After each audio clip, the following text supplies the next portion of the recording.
Village of Montanu, it's all you need. We've been listening to Moana. It's been a Moana type of day. We gotta get this started for her first. She requested a Moana start.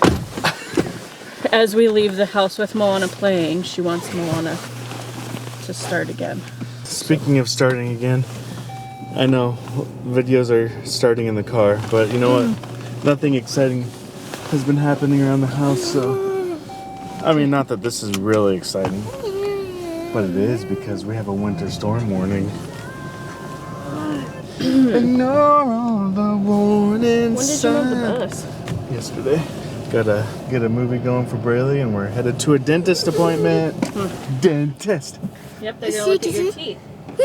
Yep, remember last time they counted your teeth? Yep, and you have to go, yeah. That's where we're going today.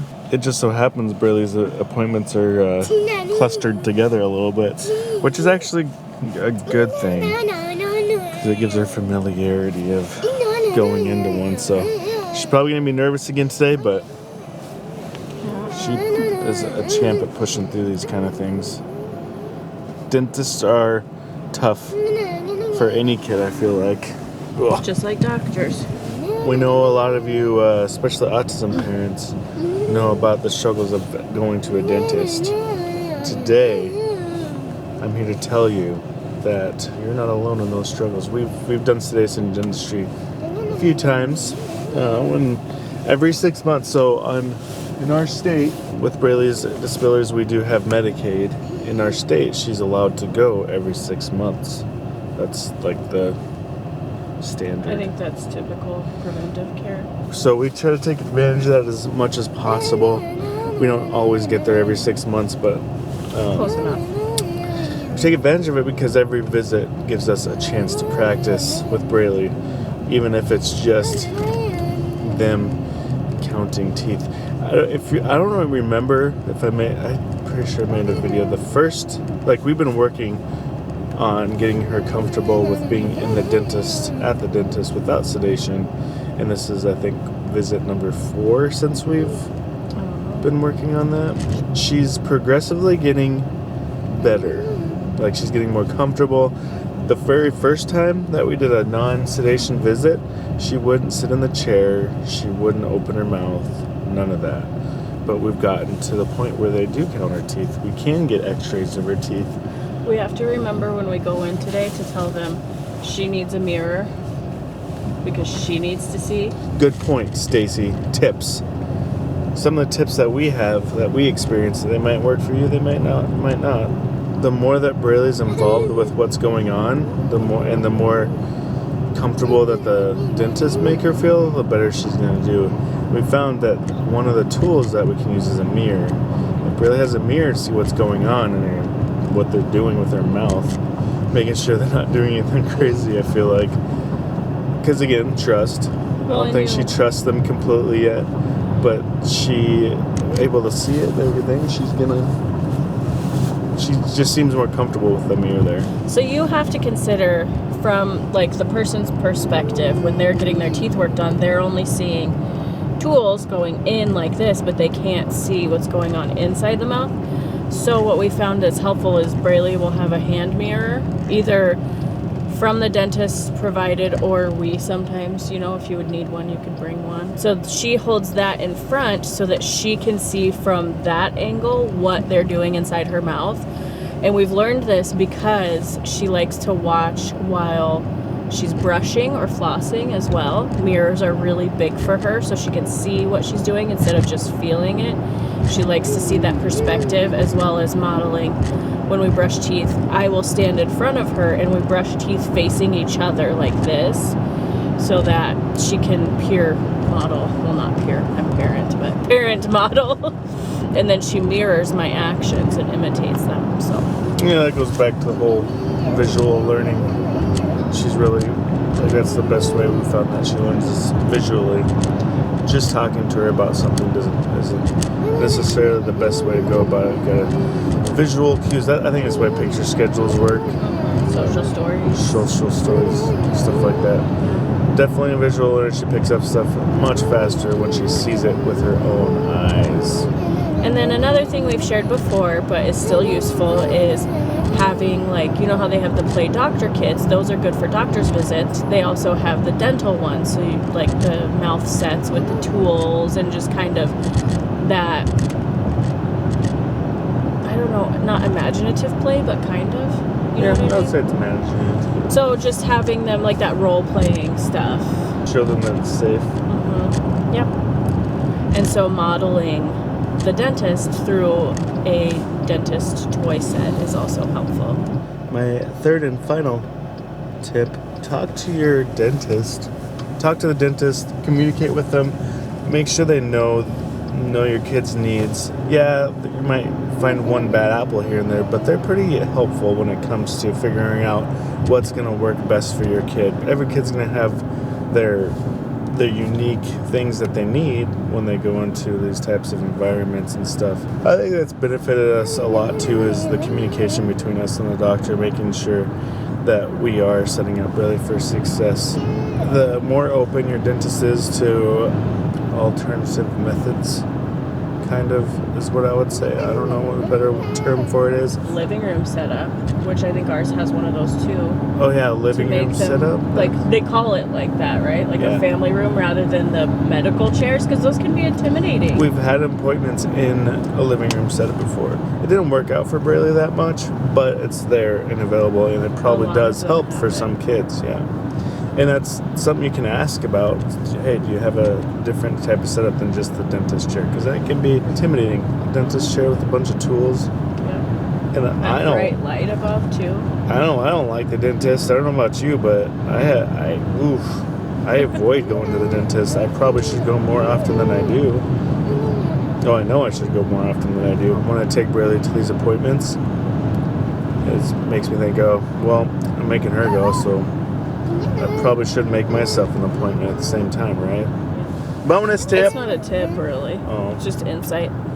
The easier it is on your kid, I mean, you would hope that your dentist would be flexible as well, because the easier it is for your child, the easier it's going to be for the dentist as well to get their part of the work done. Here's the bonus right here. At all costs, try to avoid any type of restraint. If the doctor recommends it or suggests it, try to avoid it. Restraint, it just does not go well. Think about it. If you're about to be restrained, you know nothing good's coming after that. Like, someone's restraining you, oh, that means something bad's about to happen. So, yeah, at all costs, make it, like, comfortable and...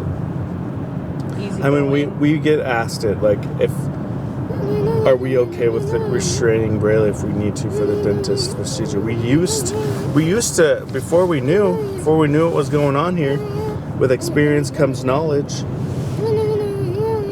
we used to restrain Braylee for the dentist, and it never went well. It never was a good time. It was traumatizing. For everybody. Yes, not a good time. Did anything productive get done? Not really.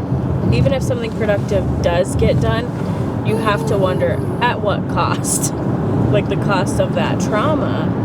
And so we really, you learn better and you do better. To piggyback off of the trust thing that we talked about in our doctor's office visit, it's the same thing with the dentist. And so it's taken us this long, probably 3 or 4 years. Longer than that. I keep forgetting she's so old. It's taken us probably about 5 or 6 years since we did that to build back that trust and make Braylee comfortable. So it's, again, once you have earned that trust, you have to keep it. And if you lose it, it takes a long time to build back up in those situations to feel safe and supported. Great point, and I know that if we ended up losing Braylee's trust in the dentist right now, it would take years to get that back. Well, and it has from when she was even really little. Yep. It took us years to build up that good trust. Yeah, all it takes is one. Like, if we were to go today and do a cleaning, non-sedated cleaning and restrain her for it, we would lose all the progress we made over the last 6 years. All of it. just like that. Yeah. That's our experiences. I hope any of these ideas or what we're talking about helps for you, and hopefully we get good news back from the visit.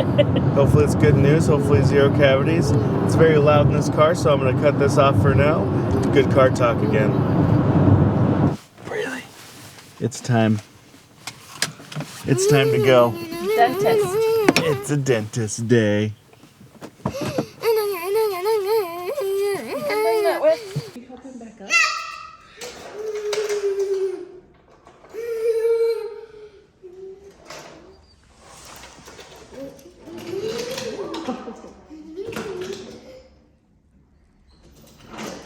Great job today. Good job. That was fantastic. Down. I don't know if I can make it up the driveway. Oh, snap. It's a bubble wrap. Oh, it's not.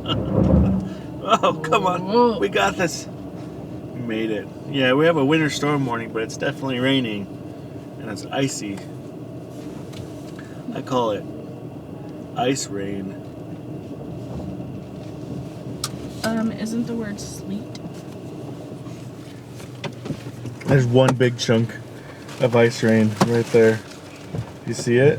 Oh, come on, windshield wipers. We made it, Braley. Good job at the dentist. Yeah, I know. Our garage is so packed full You got everything left? that I have to let them out before I go in because the doors won't open inside the garage. Relatable. Oh, say... No, wrong song. Braley was just listening to that song. There we go. It's time. It's time to work on the Christmas tree. I know, we're a little late to the game. But better late than not doing it at all. And The expression is better late than never. close enough. We got the tree going here. Oh, I gotta water it. I almost forgot. Yeah, I saw some spots will get a little rough. Either way, we're gonna light this thing up with some lights and ornaments.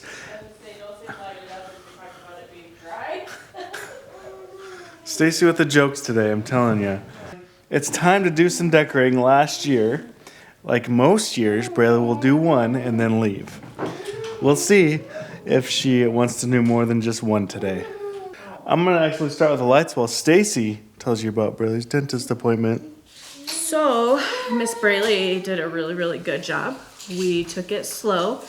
Wasn't sure how it was gonna go there at the beginning. She actually did a lot of mobile work, lots of touch and go, drive-by work pretty much, like quick little pop in and then walk away. And she is typically pretty mobile anyways. She did not sit in the chair. I think it's something about the chairs that she doesn't necessarily. Well, I noticed when she's anxious, she doesn't sit. Right. She wouldn't sit in the waiting room either, and she did that also at the doctor's office. So we did show her a picture of herself sitting in the chair last time at the dentist to try to help. That wasn't huge. She did sit in it, but she popped right back up and would go and pace again, and that's fine.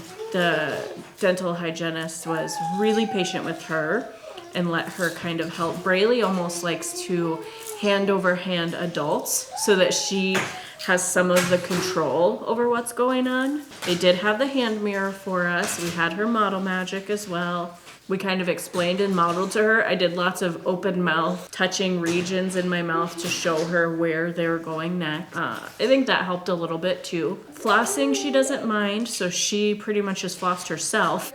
So they were able to use the little powered cleaner that's like the silicone with the toothpaste. And we didn't know how that would go either because the flavors of everything is so aversive. I think they used fruit punch for her because her toothpaste at home is strawberry. At first, the very first taste that she got of it, she went, but she actually, yeah, kind of like what she did with green bean fries. So I didn't think she was gonna keep going, but she did. She did great. She let her get in there at least a dozen or two times to at least touch the teeth. Whether or not it was thorough, that's fine. But she said that it looks like we're doing a good job with her brushing her teeth right now. That was always good to hear. They said that whatever we're doing, her teeth are looking good. She has 12 on top, 12 on the bottom, which is... No sign of cavities. Yeah, no visible signs of cavities, which is huge. And nothing seems bothersome to her right now. So that was a really big win. And then they were looking, of course, at the x-ray from last time, the panoramic 360, and said there was nothing on those. So she should be good for a little while, you know, after such a bumpy start with dental work and all of the stuff that needed to be done and sedation and everything.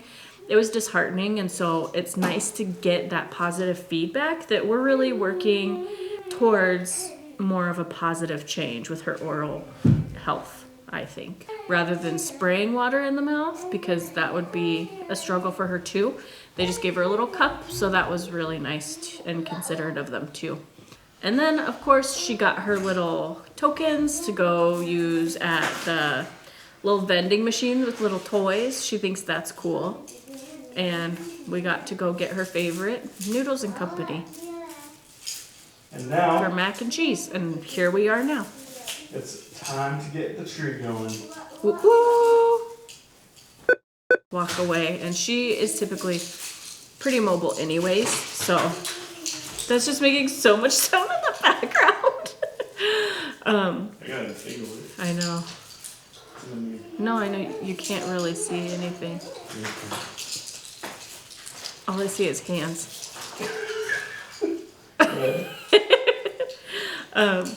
So she worked through it, and we got her to kind of powerhouse.